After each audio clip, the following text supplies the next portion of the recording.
গণ অভ্যুত্থানের মুখে গত বছরের ৫ আগস্ট দেশ ছেড়ে পালিয়ে যান সাবেক প্রধানমন্ত্রী শেখ হাসিনা। এরপর ৮ আগস্ট দায়িত্ব গ্রহণ করে অন্তর্বর্তী সরকার।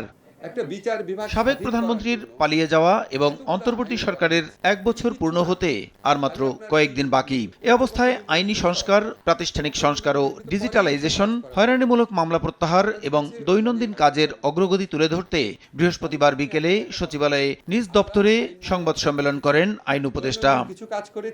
দায়িত্ব নেয়ার পর এখন পর্যন্ত ১৫,০০০ রাজনৈতিক হয়রানিমূলক মামলা সরকার প্রত্যাহার করেছে বলে জানান উপদেষ্টা। ১৫,০০০-এরও বেশি মামলা প্রত্যাহারের সুপারিশ করেছি।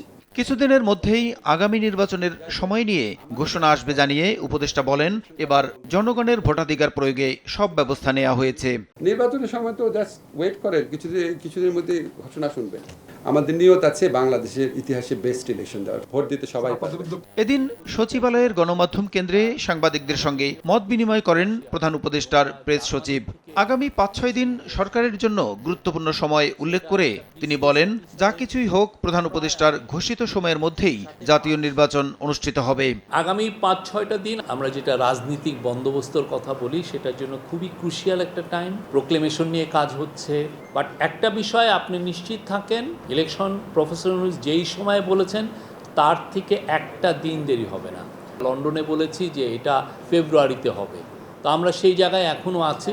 নির্বাচন সামনে রেখে সহিংসতা শূন্যের কোঠায় নামিয়ে আনা হবে বলেও জানান প্রধান উপদেষ্টার প্রেস সচিব। কাজগুলো করেনি। প্রসূন আশিস, সময় সংবাদ, ঢাকা।